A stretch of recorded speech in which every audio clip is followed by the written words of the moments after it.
Bienvenue dans cette nouvelle vidéo. Aujourd'hui, nous allons voir comment insérer une mise en forme conditionnelle sur une feuille de calcul Excel. C'est quoi la mise en forme conditionnelle? Comme son nom l'indique, la mise en forme conditionnelle, c'est une mise en forme suivant une condition. C'est-à-dire, dans une cellule, on va appliquer une mise en forme. C'est-à-dire, on peut changer la taille de la police, on peut changer la couleur, on peut faire des modifications en donnant une condition. Par exemple, la condition peut être que si cette valeur est supérieure à 0, donne-lui la couleur rouge. Si cette valeur est inférieure à 0, donne-lui cette icône. Voilà ce que c'est qu'une mise en forme conditionnelle dans Excel. Comment fait-on une mise en forme conditionnelle dans Excel? Nous allons prendre le même exemple que nous avons utilisé dans la vidéo précédente. Maintenant, cette fois-ci, il suffit de sélectionner la plage des données sur lesquelles on va appliquer la mise en forme conditionnelle. Et je rappelle que la mise en forme conditionnelle se trouve dans le menu Accueil. Et quand on est dans le menu Accueil, on va revenir ici là dans Style, dans le groupe de menu Style. Et dans le groupe de menu Style, on va voir la mise en forme conditionnelle qui en anglais c'est Conditional Formatting. Donc je vais cliquer sur mise en forme conditionnelle. Maintenant, il y a plusieurs types de mise en forme conditionnelle que je peux appliquer sur ma plage de données. Je peux appliquer une mise en forme conditionnelle selon une comparaison plus grande que plus petit que ou égal à. Je peux appliquer une mise en forme conditionnelle selon une plage supérieure à 10%, ainsi de suite. Je peux appliquer une mise en forme conditionnelle selon la barre, selon les couleurs, selon les icônes. Je vais prendre le premier cas, je vais appliquer une mise en forme conditionnelle selon une comparaison, c'est-à-dire plus grand. Je vais choisir ici la plus grand que, donc je sélectionne le premier, je sélectionne plus grand que. Quand je mets plus grand que, automatiquement Excel me donne une valeur ici standard que je peux modifier. Quelle est la valeur qui sera utilisée pour la comparaison dans mes plages de données? Excel a mis 115,50. Je peux mettre peut-être 120 par exemple, et je peux également choisir la couleur de la mise en forme, c'est-à-dire les valeurs qui seront supérieures à 120 vont prendre une couleur et les valeurs qui seront inférieures à 120 vont prendre une autre couleur. Là, je viens dans cette liste déroulante, je choisis par exemple la couleur verte. Vous voyez automatiquement Excel sur ma table montre déjà comment va ressembler mes données quand je vais cliquer sur OK. Donc voilà mes données, toutes les couleurs, toutes les cellules qui ont un montant ou une revenu supérieur à 120 est automatiquement rempli en vert.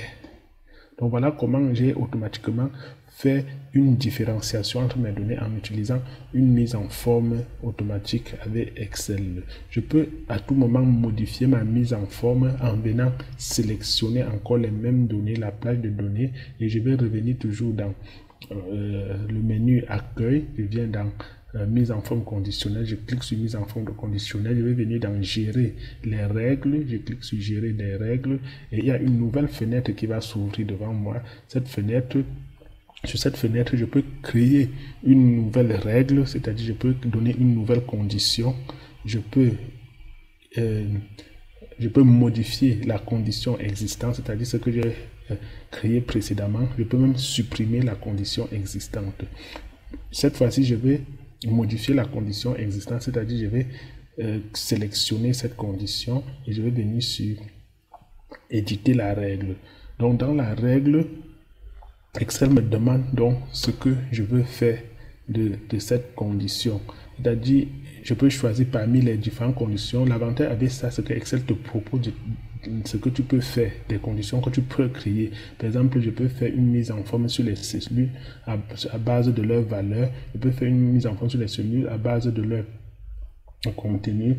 Je peux faire une mise en forme, ainsi de suite. Donc, je peux venir ici faire une mise en forme sur les cellules à base de leur valeur. Je peux choisir ici là, par exemple, autrefois j'avais mis plus grand, que je peux venir maintenant changer. je vais mettre par exemple ici là inférieur à, je vais dire inférieur à 120. Vous voyez, ça va faire l'inverse sur ce que j'avais fait précédemment dans format.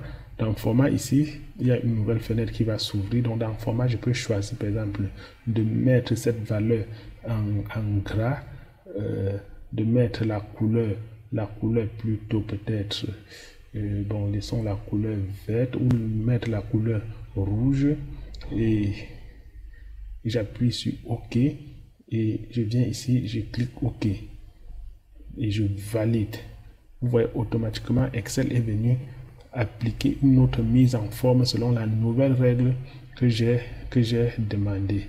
Donc voilà comment on peut appliquer les mises en forme automatiques sur Excel. Il y en a plusieurs, comme j'ai dit au départ, et on peut changer le type de mise en forme. On vient ici dans mise en forme. Au départ, j'ai choisi la mise en forme plus grand, plus petit, ainsi de suite. Je peux choisir ici la mise en forme des barres, c'est-à-dire je sélectionne les barres qui vont me représenter mes valeurs, comme on a vu dans la précédente vidéo avec les graphiques Sparkline. C'est un peu les mêmes logiques. Donc il y aura des barres qui vont se former dans nos cellules et qui vont nous donner une idée de la variation de nos données. Donc je vais choisir les barres de cette couleur. Vous voyez, automatiquement les barres seront proportionnelles à la valeur de chaque cellule. C'est-à-dire que la cellule avec la plus petite valeur aura la barre la plus faible, et la cellule avec les grandes valeurs auront les barres les plus élevées. Par exemple, vous voyez ici 164 semble être, non, je vois il y a 172 semble être le plus grand. Vous voyez, sa barre est presque plein, alors que 52 semble être le plus petit et sa barre est presque derrière, est presque faible. Donc je vais resélectionner, je vais venir appliquer une autre mise en forme conditionnelle. J'avais appliqué la barre, maintenant je vais appliquer la couleur. Non, avant d'appliquer la couleur, je vais supprimer l'ancienne mise en forme conditionnelle. Pour supprimer l'ancienne mise en forme conditionnelle, j'ai dit qu'on va venir dans mise en forme conditionnelle, on va venir gérer les règles.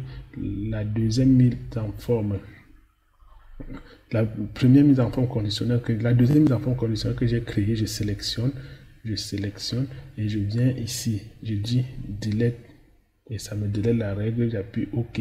Vous voyez que la deuxième mise en forme a disparu. Je vais donc appliquer une autre mise en forme conditionnelle. Je viens cliquer sur mise en forme conditionnelle. Je choisis par exemple la couleur. Donc il faut que la couleur varie selon la mise en forme.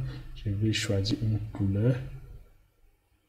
Vous voyez, automatiquement Excel va appliquer les couleurs selon les données, selon la variation des données. Donc les plus grands seront en vert, donc les couleurs varient du rouge au vert. Donc le plus faible sera rouge, le plus grand sera vert, et dans l'intermédiaire on a des couleurs qui sont vert clair. Donc une autre dernière mise en forme qu'on peut faire ici, avant je vais supprimer cette mise en forme, ou je laisse cette mise en forme, mais je crée une dernière mise en forme. Je vais créer une mise en forme avec les icônes. Donc je vais venir ici là, choisir les icônes que je vais appliquer. J'ai choisi par exemple celui-ci. Ces icônes, vous voyez, ça nous permet de dire comment évoluent nos valeurs. Les valeurs les plus grandes auront des flèches qui regardent vers le haut, c'est-à-dire qui est croissant. Il y aura des valeurs ayant des flèches qui sont constantes, qui sont droites, pour dire que ce sont des valeurs moyennes. Il y aura des flèches. En fait, la direction de la flèche nous montre la tendance de la variable dans la cellule sélectionnée. Donc c'était tout pour les mises en forme conditionnelle. Merci donc d'avoir regardé la vidéo. On se retrouve dans une prochaine vidéo.